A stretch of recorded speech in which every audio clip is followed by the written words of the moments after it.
Science ప్రకారం కూడా అవును. స్నానం చేయకుండా వంట చేస్తే ఎట్టుంటుంది, చేసి వంట చేస్తే ఎట్టుంటుంది, రుచిలో తేడా వస్తుంది. వస్తుంది ఖచ్చితంగా.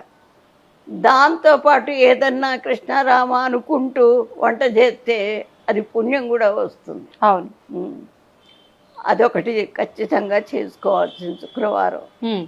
తర్వాత జుట్టు ఇరే పోసుకుని అస్సలు ఉండకూడదు. ఆ. సైన్స్ ఏం చెప్తుందంటే వెంట్రుక ద్వారా మనకి బ్యాక్టీరియా ఉత్పత్తి అవుతుందట. ఉమ్.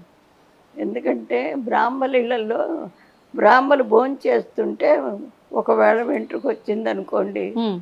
వాళ్ళు ఇక భోజనం చేరి లేచిపోతారు. ఆ. అది శాస్త్రం. అందుకని భోజనం పెట్టేవాళ్ళు కూడా జడ వేసుకోరు, ఉమ్. ముడి వేసుకుంటారు. తర్వాత ఇప్పుడు చీర కట్టుకున్న ఈ పమిటలు అటు పోయి ఇటు పోయి అవుతుంది. అందుకని మడి బట్ట ఖచ్చితంగా కట్టుకుంటారు.